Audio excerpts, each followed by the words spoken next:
What is the ideal playoff path for the Philadelphia Eagles in 2024? We'll get into that and more on this Wednesday edition of the Locked On Eagles podcast.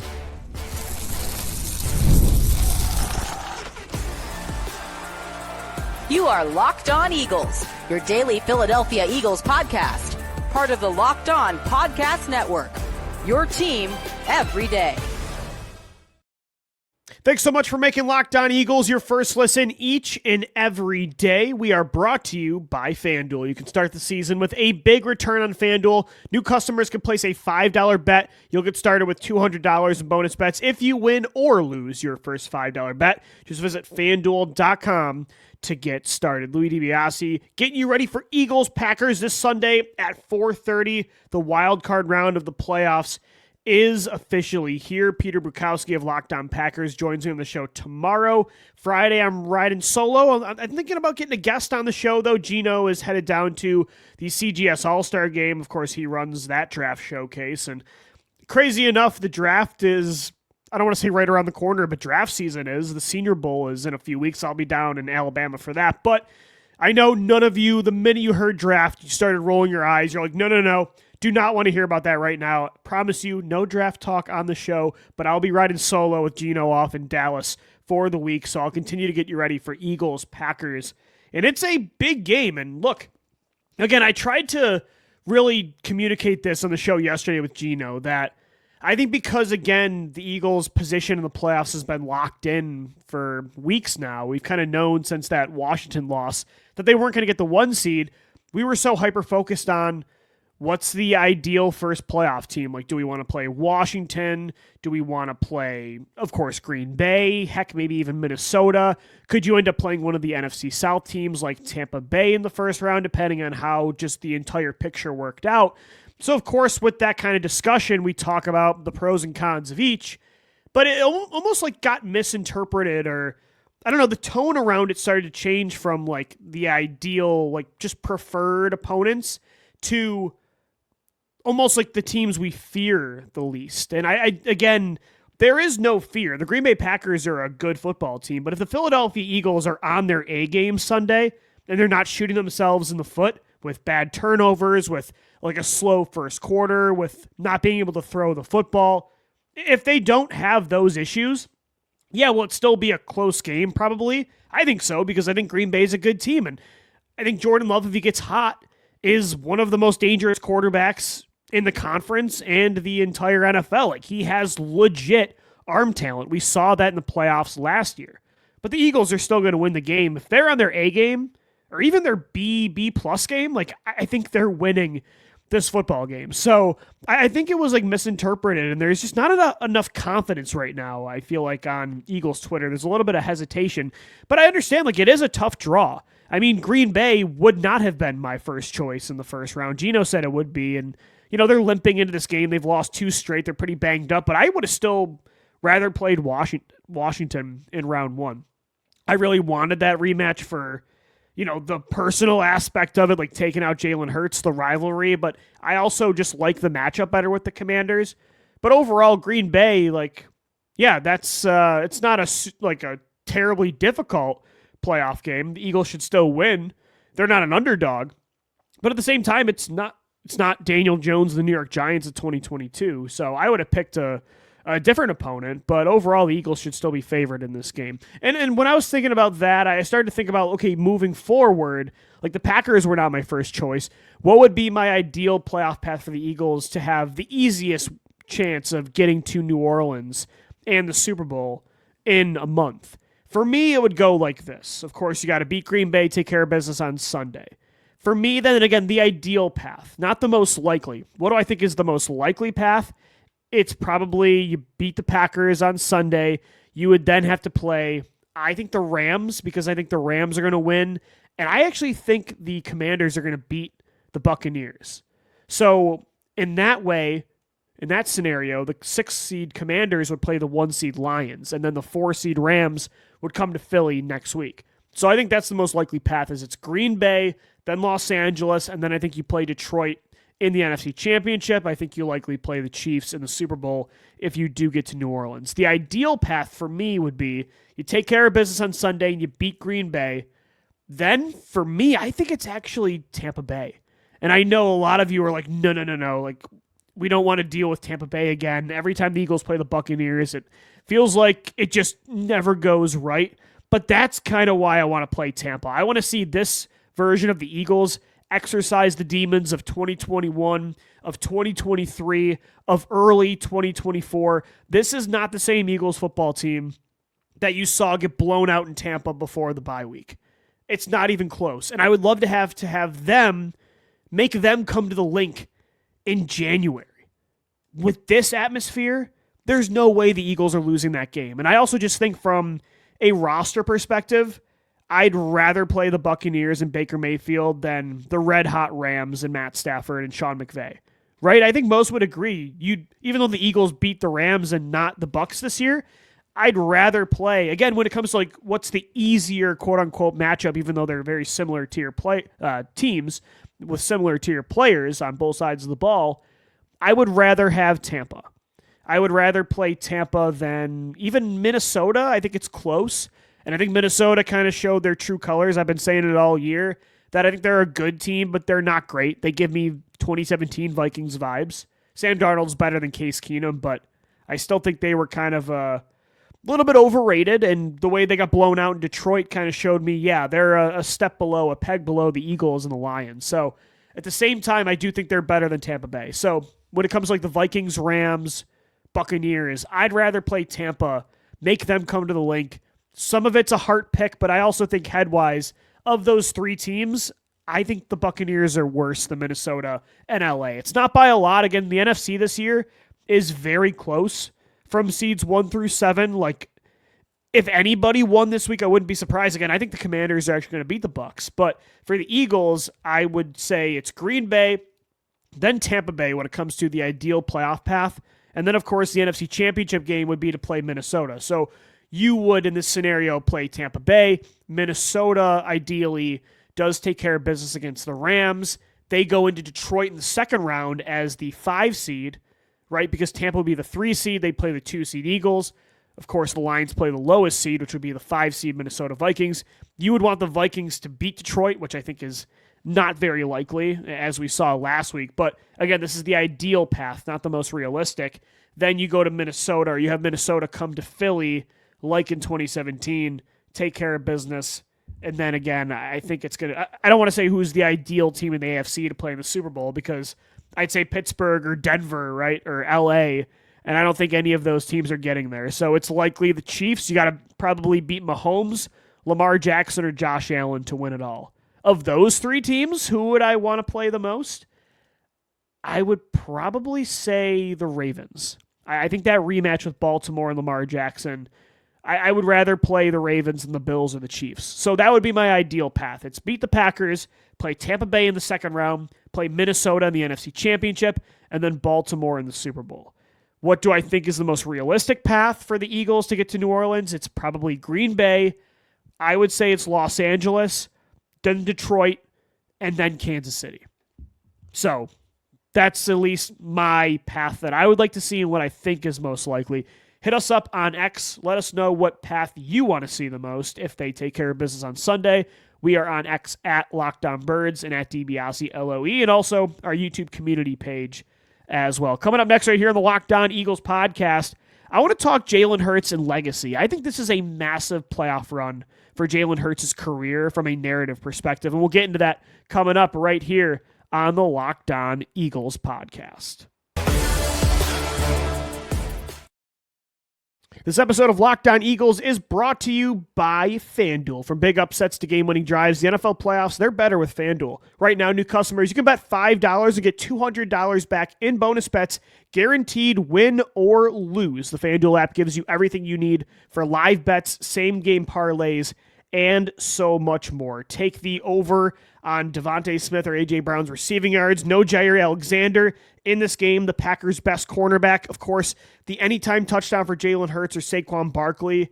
It feels like those always hit as well. Take them all. Eagles money line at FanDuel.com to join today. Again, get started with $200 in bonus bets at FanDuel.com. Make this playoff season unforgettable with FanDuel, an official sportsbook partner of the NFL, and of course, the Locked On Podcast Network. Thanks as always for making Locked On Eagles your first listen and watch each and every day. Eagles-Packers this Sunday. The wild card round of the playoffs is here. Kickoff is set for 4:30, and this is a big one. Jalen Hurts did practice on Wednesday in limited fashion, but he was cleared from that concussion protocol.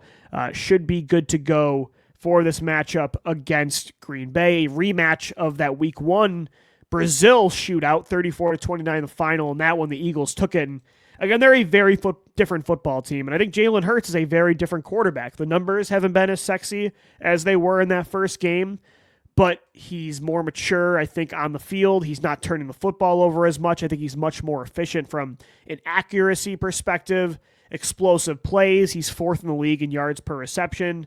His EPA per dropback is good, completion percentage over expected. Jalen Hurts overall, I think he's ready to go for this playoff push. And somebody asked me today on X about the rust, if there's any concern there. I don't think so. When you go back to 2022, Jalen Hurts missed multiple games late in the year. Gardner Minshew had to start against the Cowboys and the Saints. Then Jalen Hurts, like at 65-70%, played the Giants to lock up the 1 seed.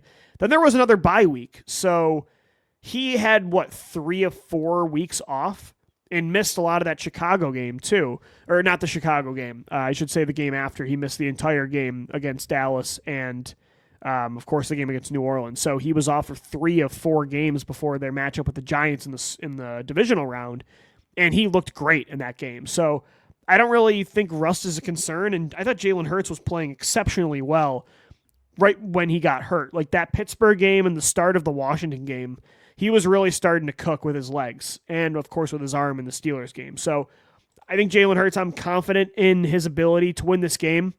Something I want to mention, too, even though like Jalen this year hasn't been the MVP candidate of 2022 or 2023, he's been money in certain areas that are so crucial for the playoffs, and it's why I'm still confident that if they need to go to him to be the Batman instead of Saquon Barkley, he'll step up. Look at 3 areas of his game that have been great this year. Number 1, turnovers. He's not turning the football over. That's massive in the playoffs. Number 2, he's been money in money situations. Got to have it down. 3rd and 4th down. 3rd and long. I think he's been very good this year with his legs and with his arm. He's been money on 4th down. And he's been so clutch in the 4th quarter of football games this year.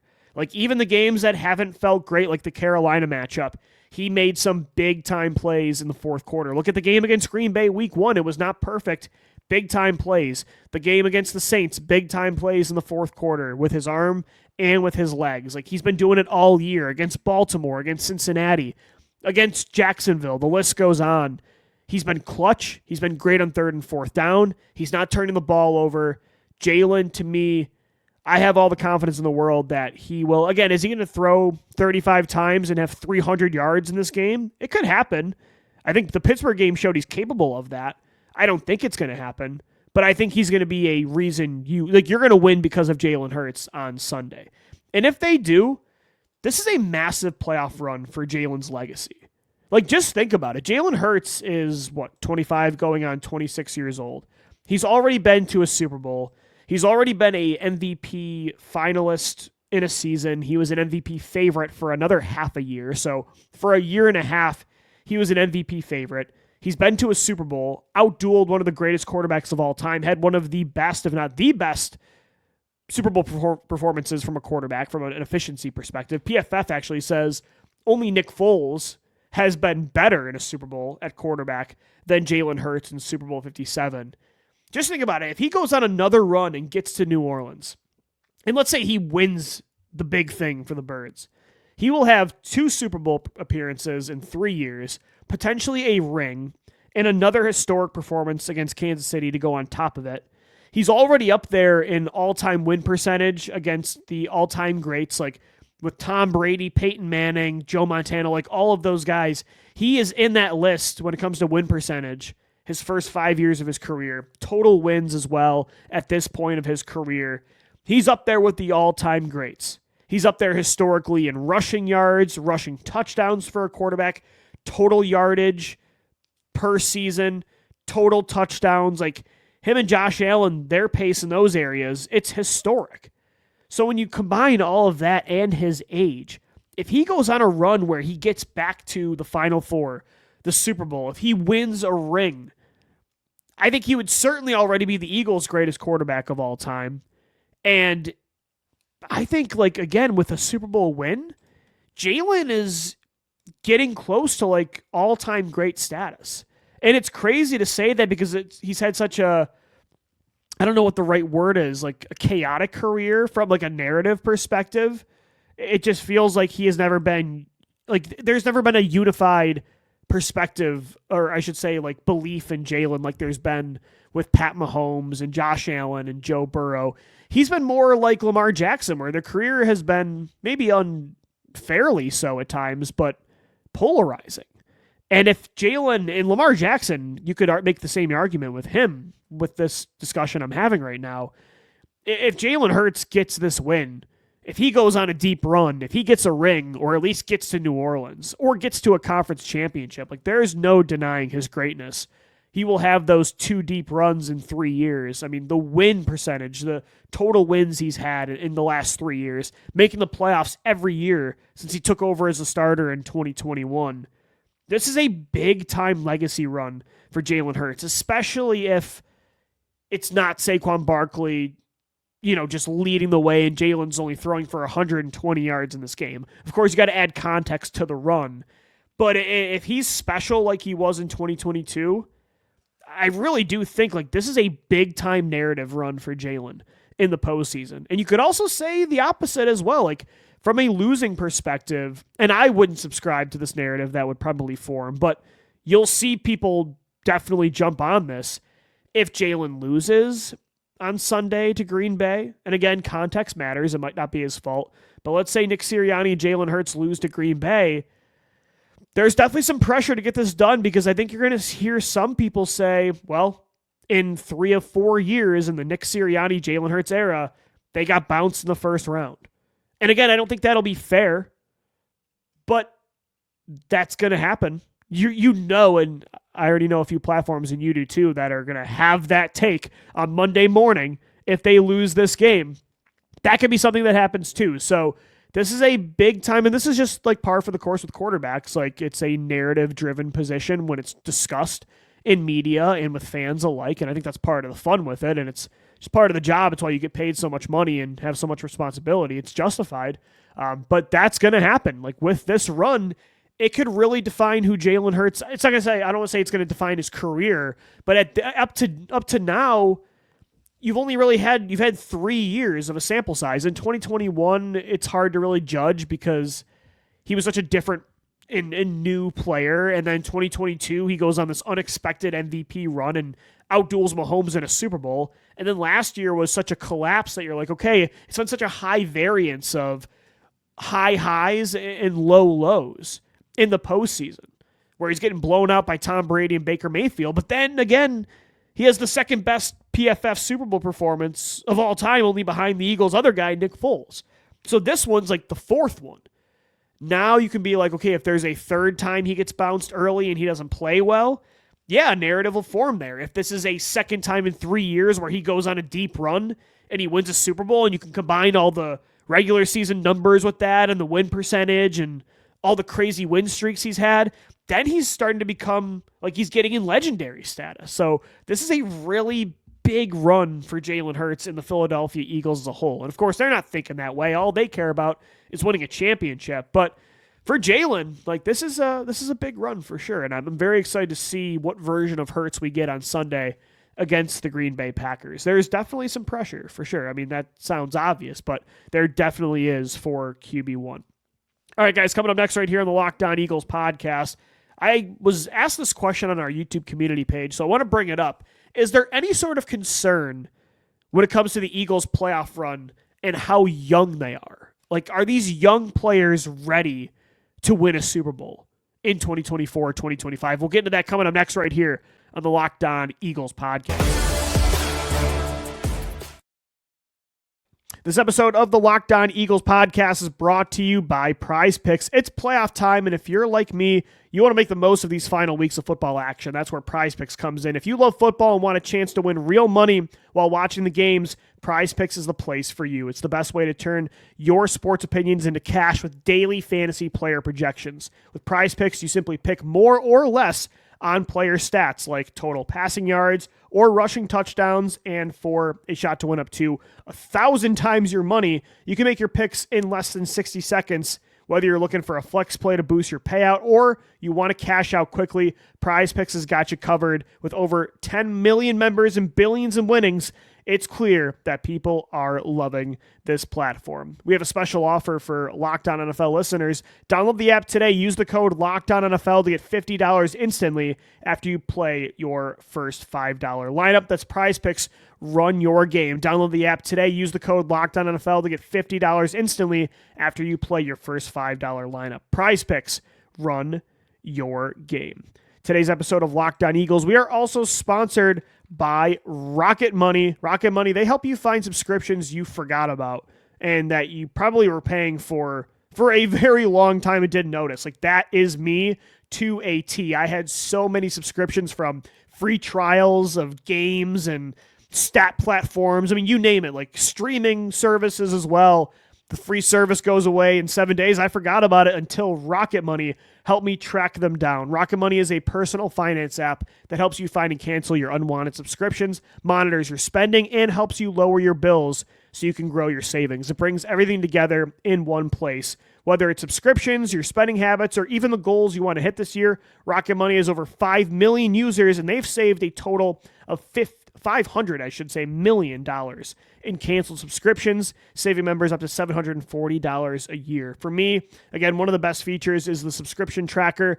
I've used it to cancel services I was not using anymore, and I've already saved a ton of money. Cancel your unwanted subscriptions and reach your financial goals faster with Rocket Money. Go to rocketmoney.com/lockedon today. That's rocketmoney.com/lockedon. rocketmoney.com/lockedon. Thanks as always for making Locked On Eagles your first listen and watch each and every day, getting you ready for a playoff game in Philadelphia on Sunday. Eagles-Packers at 4:30. Playoffs. We're talking about the playoffs. And for the Eagles, they're no stranger to the playoffs. In the last 8 years, they've made the postseason in 7 of those seasons, but this is a new core. It's not a brand new core from 2022, like in 2023, Jalen Hurts, A.J. Brown, Devontae Smith, Dallas Goedert. They've all been a part of those 2 runs, even 2021 as well, so 3 runs. Same with Jordan Mailata, Lane Johnson. You could also say Landon Dickerson. But Nick Sirianni, of course, Howie Roseman. Like, those guys, like, they've been doing this, and they're trying to get this thing done. Because they've been on 3 runs, they're trying to get a ring. But it is a new core on defense. Quinyon Mitchell wasn't a part of those runs. And I guess you could say Darius Slay was, but Zach Bond wasn't. Nakobe Dean wasn't from a starting perspective. Reed Blankenship was only for, he was a backup in 2022. He was there for 1 playoff game in 2023 as a starter. Chauncey Gardner-Johnson was only there for 2022. Overall, like, Jalen Carter was a rookie last year. Jordan Davis was a backup in 2022. The list goes on. These guys are brand new to this spotlight. And so somebody did ask me the question, like, yeah, we're talking about the pressure that this football team has to get it done this year and a lot of that offensive core and the coaching staff. But is this team, the 2024 Eagles, adding the defense and how young it is, the youngest defense in football, are they ready for a championship run? Or does that youth concern you? It doesn't, because for me, this is such a mature and unified football team, even with their age. Like, their age does not tell the story. Like, you hear the narrative or the cliche, age is just a number. Well, it really is for this football team, because they're more together than the old Eagles of 2023 on defense. And when you think about it, these young guys, like, they're battle-tested. Jalen Carter, Jordan Davis, Nakobe Dean, Nolan Smith. Those guys were competing for national championships and winning them at Georgia every single year.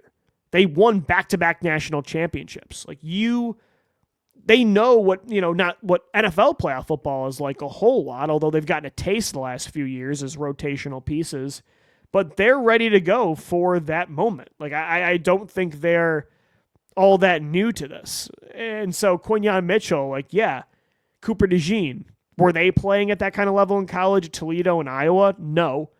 But with how mature and how well prepared those guys are, I'm not concerned suddenly Sunday it's going to be like the bright lights are too much for them. And again, so many of those other guys, they have been on this run. They can help those players. Chauncey Gardner-Johnson was on that Super Bowl team. Darius Slay has been part of every run since 2021. Reed Blankenship was part of those two teams to a degree. The entire offensive core has been on 3 playoff runs in Philadelphia. So, yeah, I'm not really that concerned about it. And I think this team showed in the regular season the youth was ready to grab the torch from Fletcher Cox and Jason Kelce. Like, I watched that video of Landon Dickerson talking to Mekhi Becton as Becton was getting emotional after the Dallas win when they won the division, and hearing Dickerson, lead and you say how proud he was of Becton and how this is just the start. And you could see the leadership qualities, and you hear him and Jordan Mailata talking to the team, pregame in the huddle. Like, these guys have owned the identity of this football team being now on their shoulders, of them being the voices. It's not Jason K. Of course, Brandon Graham and Lane Johnson are still here, but it's not Fletch and Jason Kelce anymore. It's really not even Brandon Graham now that he's out. And Lane Johnson, of course, he's a leader, but he's outnumbered by all these young guys now. So they have completely owned this, and they've matured, and I think they are ready for a playoff run. I really do. The youth, that is not a problem. That's not something holding this team back in the playoffs.